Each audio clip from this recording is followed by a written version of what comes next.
Bien, vamos a continuar hablando. Hoy vamos a tocar el vaso. Esta es una clase del doctor Ángel Pacheco y una clase también que he manejado yo. En el día de hoy vamos a discutir las características anatómicas ecográficas del vaso y su desviación de la normalidad, variaciones anatómicas, embriológicas del mismo.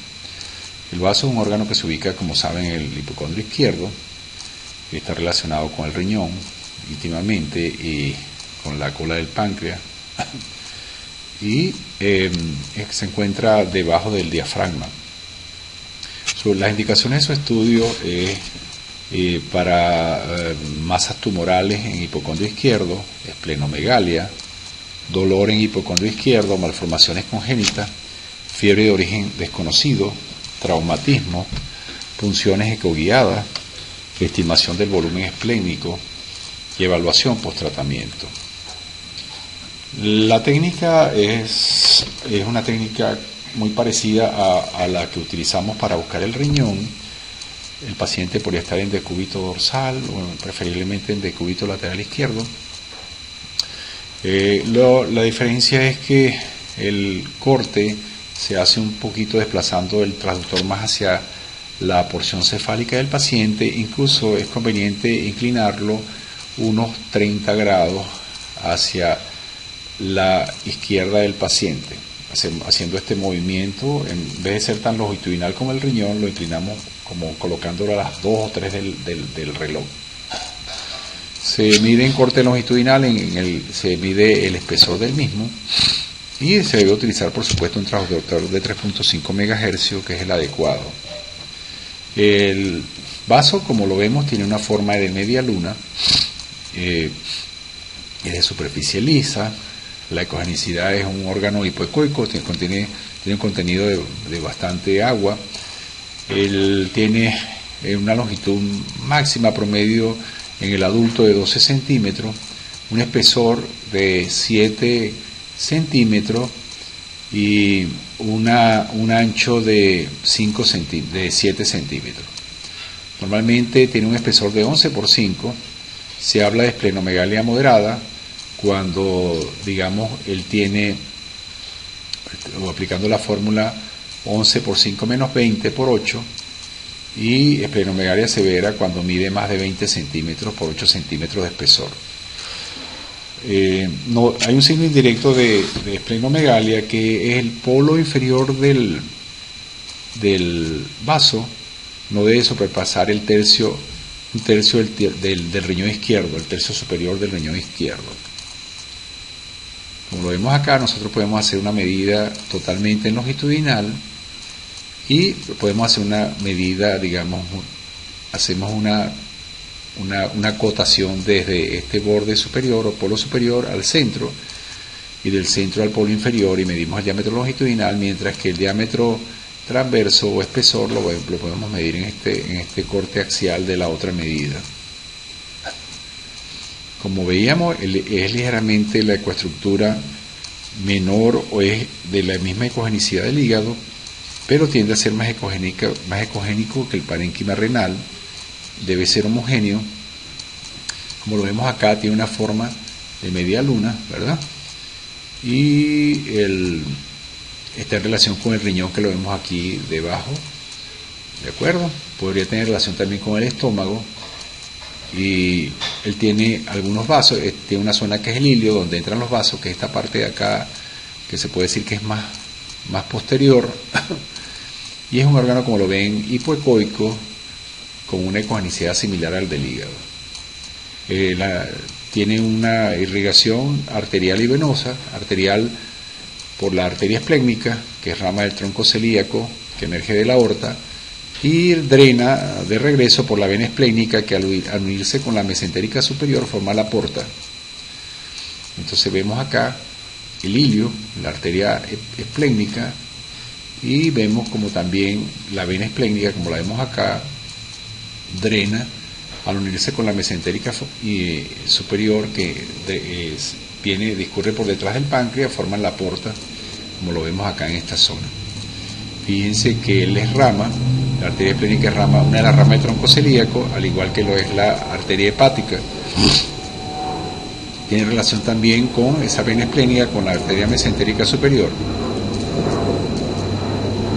Podemos tener anomalías congénitas, anomalías adquiridas. Dentro de las anomalías congénitas tenemos la asplenia, que es la ausencia del vaso.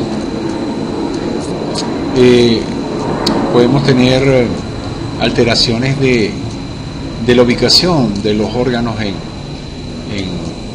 el abdomen. Cuando hay asplenia, quiere decir que hay un predominio de las estructuras derechas. Se asocia a un hígado en la línea media y se asocia también a una cava y aorta a la izquierda de la columna. Asimismo, como predominan las estructuras del lado derecho, podríamos tener una destrocardia. Mientras que la polisplenia significa que hay un predominio de las estructuras izquierdas y eso se asocia a pulmón, dos pulmones izquierdos, o sea, dos pulmones bilobulados. Recuerden que el pulmón derecho es trilobulado. Podemos tener, como predominan las estructuras izquierdas, una interrupción de la vena cava inferior que drena toda la sangre que viene de la parte inferior del cuerpo a través de las venas ácico. Y podemos tener un hígado en banda, podemos tener la gamografía. Puede dar signos positivos en estos casos. Todos estos problemas de polisplenia, también llamados isomerismo izquierdo, o asplenia, también denominado isomerismo derecho, se pueden asociar a alteraciones de la rotación intestinal y podemos tener, en los casos de polisplenia, se ven varias estructuras hipoecoicas redondas u ovales que se llaman vasos accesorios, como lo veremos más adelante, que como se ve acá, que tenemos un vaso accesorio, y en este caso tenemos el vaso del lado derecho y el hígado del lado izquierdo. Perdón, esto no es un vaso accesorio, esta es la aporta entrando en el hígado. Tiene una imagen parecida, como lo veremos, mientras que acá en la polisplenia sí vemos estas dos estructuras que ustedes pueden apreciar aquí, que son dos vasos accesorios. Ven el vaso, ¿verdad?, con su forma de media luna, y al lado de la parte del ilio se pueden ubicar varias estructuras redondas hipoecoicas que podrían confundirse con ganglio, que son vasos accesorios. Aquí también un vaso accesorio y aquí también un vaso accesorio. Podemos tener problemas de la falta de fijación esplénica, que pueda llevar a torsión, podría llevar a elongación de los ligamentos, puede ser asintomático y puede causar un dolor intermitente. Dentro del vaso, aparte de los problemas congénitos, las patologías son rara vez de asiento de patologías primarias. Él es muy abordado por metástasis, por infiltraciones de otras patologías como el linfoma de Hodgkin. Más bien, él no tiene patologías propias de él mismo, ¿ves? Dentro de las patologías difusas, podemos tener patologías difusas que lo aumentan o lo infiltran difusamente, o patologías focales, como por ejemplo las metástasis, que son puntuales. Dentro de las patologías difusas tenemos enfermedades hematológicas que pueden hacer que aumente de tamaño, como son los problemas de hemólisis, o alteraciones del sistema reticuloendotelial y depósitos lipídicos y los procesos infecciosos que pueden llevar a hepatomegalia. Dentro de las enfermedades hematológicas tenemos las alteraciones mieloproliferativas y tenemos las leucemias, la policitemia, la mielofibrosis, que pueden causar un aumento del tamaño del hígado. Las alteraciones de eritropoyesis también llevan a esplenomegalia, como la anemia falciforme, la anemia hemolítica, la anemia crónica, la talasemia. Y una serie de enfermedades como el linfoma de Hodgkin, enfermedades de Hodgkin, leucemias linfocíticas, que pueden llevar a un aumento del tamaño del vaso. El vaso en ocasiones puede llegar incluso hasta la parte inferior del abdomen y palparse a nivel del pliegue inguinal. Entonces, fíjense, aquí tenemos un aumento del tamaño del vaso, ¿eh?, que prácticamente tenemos que hacer una imagen compuesta para poder tomar la medida completa del mismo. Fíjense, aquí está el polo superior y está el polo inferior, produciendo una hepatomegalia. Entonces, los signos de las enfermedades difusas no es más, fíjense, aquí mide 17 centímetros el vaso, cuando normalmente su medida son 12, en un caso de esplenomegalia. Entonces, una de las características de la enfermedad difusa es la esplenomegalia. Otras de las alteraciones, como la enfermedad de Wilson, la enfermedad de Gaucher, pueden llevar también a una alteración de cogenicidad y aumento del tamaño del vaso. Los procesos infecciosos como la tuberculosis, la sepsis, el SIDA, el candidiasis pueden infiltrar también el hígado, y podemos tener algunas patologías focales como las calcificaciones y los procesos miliares tuberculosos que pueden dar una infiltración que aparece, igual se ve en la tuberculosis, similarmente se ve también en la candidiasis, que hay una infiltración de puntos ecogénicos universalmente en todo el vaso, enfermedades granulomatosas. Mientras que las lesiones focales no son difusas, tenemos los tumores que pueden ser benignos o malignos, los infartos del vaso, los abscesos, los traumatismos y las enfermedades quísticas.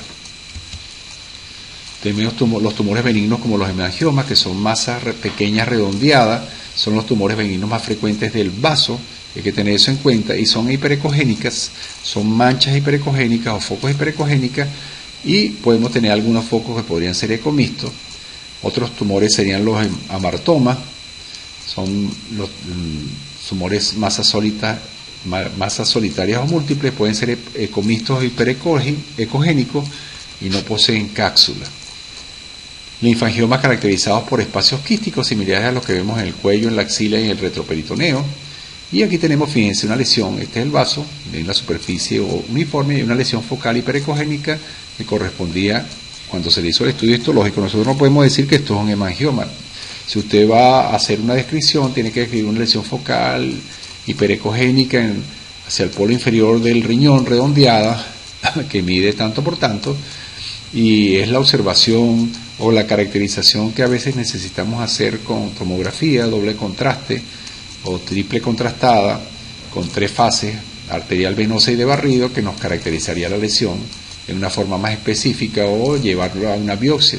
Y aquí algunos también hemangiomas múltiples que no por eco se pueden caracterizar, pero se pueden sospechar. Algunas neoplasias como los hemangiosarcomas, que tienen una epidemiología por la edad y están asociadas a anemia, y en la ecografía vamos a tener esplenomegalia, masa ecomixta heterogénea, como acá, ¿verdad?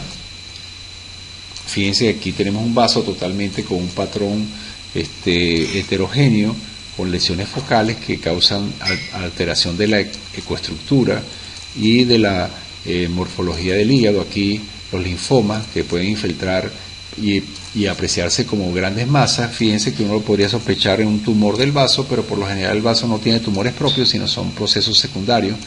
En estos casos habría que hacer una descripción de una masa hipoecoica redondeada, muy grande, que en este caso aparenta medir unos 3 a 4 centímetros, hipoecoica, ocupando casi todo el espesor o la estructura del vaso. Las metástasis, también podemos tener metástasis de los melanomas, pulmón, mama, próstata, ovarios y estómago, y podemos tener metástasis isoecoicas grandes, ¿verdad? O podemos tener metástasis, como las ven acá, múltiples, en la imagen, como se llama, de una rueda dentro de otra rueda, fíjense. Entonces habría que hacer una descripción de un vaso heterogéneo, ocupado por múltiples imágenes redondeadas con un centro de mayor ecogenicidad, con la imagen de la doble rueda, en un número importante, distribuidas en todo el espesor del vaso, en relación con metástasis, porque son imágenes características de metástasis. Mientras que en el infarto vamos a tener una imagen redondeada o de cuña, con contornos irregulares suaves, hipoecoica. En los crónicos pasa a ser hiperecoica. ¿Y por qué se produce el infarto? Por émbolo séptico, por endocarditis, pancreatitis, que pueden llevar a trastornos de coagulación y pueden embolizar, y podemos tener que algún émbolo podría impactar alguna de las ramas del vaso y darnos un infarto. Puede causar dificultad para respirar o puede ser asintomático. Entonces, lo que la caracteriza es una imagen, como la vemos acá, triangular, ¿lo ven? Porque el vaso viene acá y él se va viendo en sus pequeñas ramas. Recuerden que primero es una rama grande y después tiene pequeñas ramas que se van a ocluir, que son las que irrigan ese segmento del vaso, que luego se transforma en una lesión hiperecoica con la evolución. Aquí tenemos otro. El acceso a otra lesión focal que puede dar fiebre, y vamos a ver una masa hipoecogénica de pared gruesa con contornos irregulares. Fíjense que tiene una pared gruesa en un paciente que tiene fiebre, puede tener derrame pleural, va a tener esplenomegalia y dolor. Mientras que la candidiasis va a tener una imagen parecida a la de la metástasis, una imagen de rueda dentro de la rueda, como lo ven acá, son imágenes de candidiasis. Y claro, una de las virtudes del vaso, de la ecografía, tiene su mayor expresión en los traumatismos, donde podemos ver posterior a traumas abdominales, sobre todo cuando impactan el lado izquierdo. La ecografía vamos a observar esplenomegalia, presencia de zonas sonolúcidas o parenquimatosa, o imágenes o trazados anecoicos, imágenes de doble contorno, laceraciones. Podemos ver también hematomas subcapsulares, que es el líquido subcapsular o pericapsular, y el líquido libre intraperitoneal. Fíjense aquí donde tenemos el hígado y vemos en uno de los bordes una imagen en media luna hipoecoica que corresponde a un hematoma, otro hematoma subcapsular acá del vaso, otras imágenes por traumatismo. Fíjense que hay una laceración, si uno observa lo que pasa es que el vaso está fracturado acá. Igualmente un hematoma periesplénico, como lo vemos acá, caracterizado por una banda hipoecoica en la superficie del vaso. Fíjense, un paciente que ha sufrido un traumatismo, usted ve este patrón heterogéneo con áreas anecoicas, otras hiperecoicas, pueden corresponder a un hematoma en diferentes fases, esta fase de coágulo y esta fase de totalmente líquida, y aquí prácticamente vemos un estallido del vaso propiamente dicho. Podemos tener también quistes en el vaso. Recuerden que el quiste es una imagen anecoica que tiene reforzamiento posterior y túnel lateral, como lo ven acá, totalmente anecoico. Mientras que en la hipertensión portal es otra manifestación que podemos ver ecográficamente, se caracteriza por dilatación de los vasos, dilatación de la porta, varices esofágicas, hemorroides. Es característico del paciente que tiene cirrosis. En estos casos vamos a ver un vaso aumentado de tamaño y vamos a poder observar signos de hipertensión portal. Es lo que pasa cuando tenemos una destrucción del parénquima hepático. Recuerden que el hígado es un órgano que es surcado en toda en toda su parénquima por vasos que corresponden a la tríada portal, donde tiene una doble circulación originaria de la arteria hepática y una de la vena porta. La porta trae sangre en forma centrípeta hacia el hígado y luego esa sangre debería drenar por las venas suprahepáticas hacia la vena cava inferior. Cuando tenemos obliteración de esos vasos por fibrosis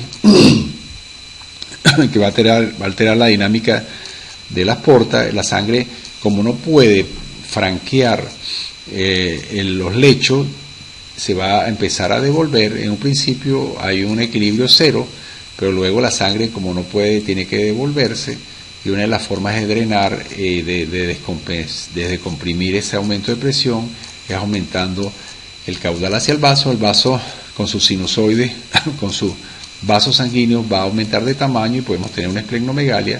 Además, otras características de flujo, que damos flujo invertido de la porta, en vez de ser hacia el hígado centrípeto, va a ser centrífugo, y entonces nosotros lo podemos ver normalmente en estos casos.